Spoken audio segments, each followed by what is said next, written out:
Welcome. Today our topic related to the electrostatic class plus 2 physics.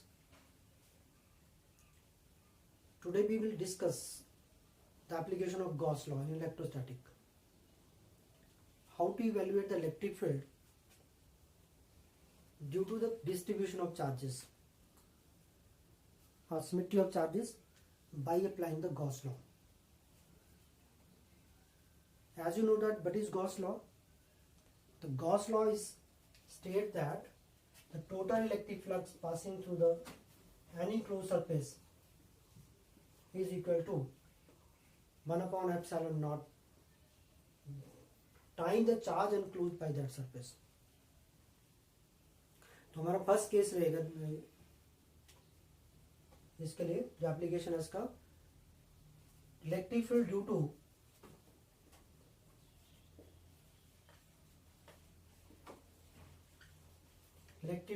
To line charge by using Gauss law, the application of Gauss law. एक consider line charge हम यहाँ पे consider कर लेते हैं एक line charge. Consider line charge having linear charge density lambda, having the linear charge density lambda. Okay, then we have to determine the electric field at point P at a distance of r from this line charge. Almost इस P point को हम वहां पे centre में consider कर लेते हैं line charge. Let P be the point at a distance r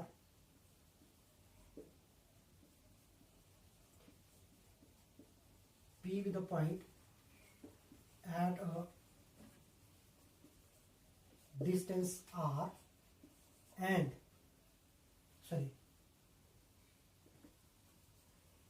where the electric field is to be determined.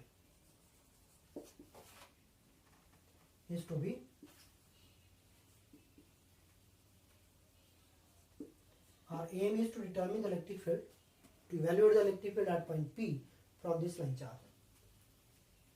अभी हमें पता है जब भी हमें गॉस लॉ को अप्लाई करना है तो इसके लिए हमें क्लोज सरफेस की जरूरत पड़ती है जिससे कि हम इजीली फाइंड आउट कर सकते हैं इलेक्ट्रिक फील्ड. तो इसके लिए गॉस ने क्या किया, एक गॉसियन सरफेस को चूज किया. Now we have choose a Gaussian surface. लेकिन हमारे पास गॉसियन सरफेस किस तरह का रहना चाहिए, क्योंकि ये सिमेट्री जो है चार्ज की, इस लाइन चार्ज का सिमेट्री सिलेंड्रिकल. तो that is why we have select the surface, a cylindrical surface around the point P. एक इसकी गॉसियन सरफेस की इंपॉर्टेंस भी है. What is the importance of Gaussian surface, जिससे कि हम इजीली जो है डिटरमिन कर लेते हैं, इवैल्यूएट कर लेते हैं इलेक्ट्रिक फील्ड का at any point due to the symmetry of charges. Otherwise it is very difficult to evaluate the electric field by the application of Coulomb's law. इसे हम इसको बिल्कुल सिंप्लीफाई कर लेते हैं by the application of Gauss law. तो हमने एक सरफेस ड्रॉ करना है. Draw a cylindrical surface. You know why it is taken as cylindrical, because the symmetry of charge is cylindrical. So that is why we consider the cylindrical surface. दूसरा जैसे point charge होता है, तो point charge की जो symmetry होती है that is spherical symmetry. तो यहाँ हम सिलिंड्रिकल सरफेस ड्रॉ करेंगे. Cylindrical surface of radius r and arbitrary length L.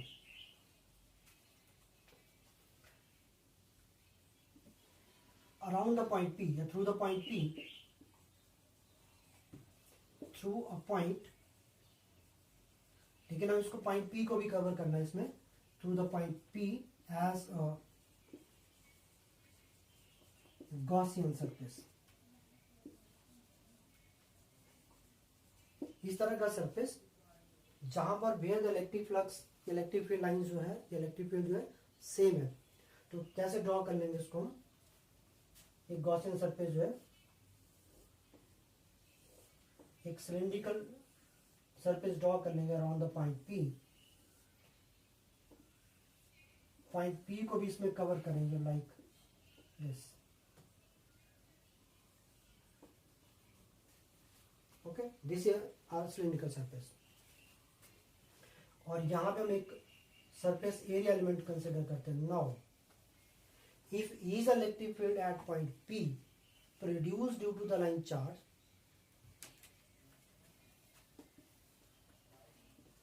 then what will be the electric flux passing through the this cylindrical surface? लेकिन उसको अंडरस्टैंड करने से पहले द इलेक्ट्रिक फ्लक्स जो है कितना इसमें से पास कर रहा है सरफेस, सिलेंड्रिकल सरफेस में से.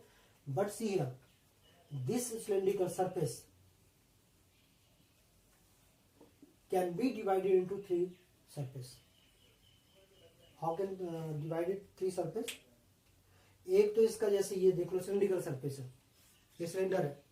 एक सरफेस इसका ये हो गया, दूसरा सरफेस इसका कर्व सरफेस हो गया, तीसरा इसका नीचे वाला गया. मतलब इसके दो सरफेस इसके एंड पॉइंट हो गए और तीसरा इसका हम कहेंगे कर्व सरफेस. इसको अंडरस्टैंड करने के लिए थोड़ा सा हम इसमें अंडरस्टैंड करेंगे. इसको मैं डिवाइड कर दिया S1 और S2 सरफेस में, S3 सरफेस में, सेंटर को मैंने S3 सरफेस ले लिया. This cylindrical surface can be divided into the three surfaces. Now see here, जैसे मैंने यहाँ पे एक एरिया एलिमेंट ड्रॉ कर लिया, उस एरिया एलिमेंट की जो डायरेक्शन है कैसे रहती है, which is normal to the surface always. तो that is why this area element as a vector, क्योंकि वो नॉर्मल मतलब बाहर की जो हमें डायरेक्शन बता रहा है वो किस तरफ को पॉइंट कर रहा है. एरिया एलिमेंट जो है आउटवर्ड डायरेक्शन में, तो डायरेक्शन जहां पे जुड़ गया तो it is, so that is by the area. यहाँ पे हम उसको क्या कंसिडर करते हैं, vector quantity. Otherwise area is scalar quantity. Similarly see here, यहाँ पे भी एक स्मॉल एरिया एलिमेंट कंसिडर कर लेता हूँ, लेकिन इलेक्ट्रिक फील्ड तो यहाँ पे भी ऐसे आ रही है और यहाँ पे भी एक स्मॉल एरिया एलिमेंट ले लिया इसका, और इलेक्ट्रिक फील्ड ऐसे ही पास कर रही है. क्योंकि ऑलवेज इलेक्ट्रिक फील्ड तो ऐसे जाएगी, चाहे सरफेस इसको कंसीडर कर रहे हैं चाहे नीचे वाला कर रहे हैं, लेकिन फील्ड लाइंस ऐसे ही पास कर रही है like this. But the area element is always directed outward या नॉर्मल टू द सरफेस. तो नॉर्मल टू, ये तो नॉर्मल नहीं होगा इसके लिए. अब इसके लिए क्या होगा, इसका एरिया वेक्टर किस तरफ को पॉइंट कर रहा है, लाइक दिस डायरेक्शन. अब यहाँ पे देखो, इसको आप बोलेंगे बीच वाले में तो ऐसे नहीं लिया, इसको ऐसे ही है. बीच जो कर्व सरफेस है उसमें भी ऐसे ही है, लाइक फील्ड लाइंस है, और इलेक्ट्रिक फील्ड भी ऐसे पॉइंट कर रही है. अब यहाँ पे क्या हो रहा है, इलेक्ट्रिक फील्ड ऐसे जा रही है, एरिया वेक्टर ऐसे पॉइंट कर रहा है. यहाँ पे जैसे normal to this surface, area जो वेक्टर है it is normal to this surface. सी है, तो टोटल इलेक्ट्रिक फ्लक्स जो पास कर रही है इसमें, this is the area vector. अब यहाँ पे देखो बड़ा इंटरेस्टिंग पॉइंट हमारे पास आ गया. इन दोनों के बीच में यहाँ तो 90 डिग्री का एंगल बन रहा है, यहाँ दोनों पे 90 डिग्री का एंगल बन रहा है, और यहाँ पे पैरेलल है 0 डिग्री का एंगल बन रहा है. Both are parallel to each other. और यहाँ बी और D S are perpendicular for S1 S2 surface के लिए, और S3 सरफेस के लिए ई और D S are parallel to each other. What is the definition of electric flux? That is the surface integral of this the electric flux. But हमने यहाँ पे क्या किया, इस गॉसियन सरफेस को वो डिवाइड कर दिया इनटू थ्री सरफेसेस में, S1 S2 E dot ds plus E dot ds, और this is S3. Since for these two surfaces S1 and S2 के लिए जो इलेक्ट्रिक फील्ड और एरिया जो एलिमेंट है are perpendicular, since for S1 and S2 surfaces के लिए E is perpendicular to ds. Okay, so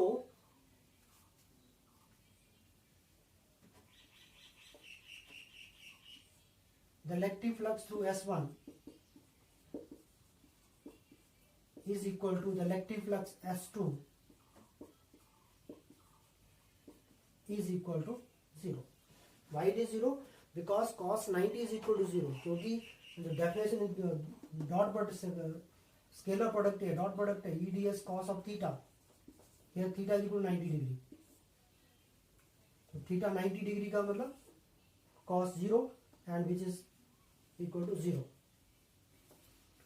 Therefore, the total electric flux is only through the our third surface which is curved surface.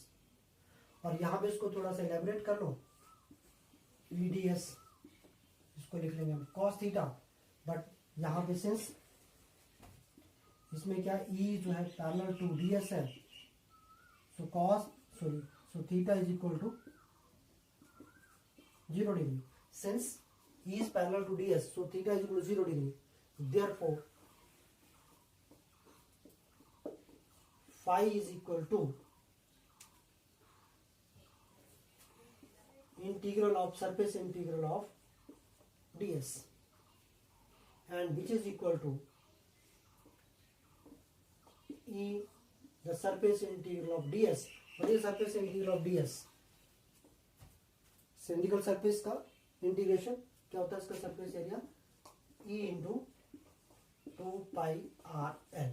This is number 1, the surface area of the cylinder. But according to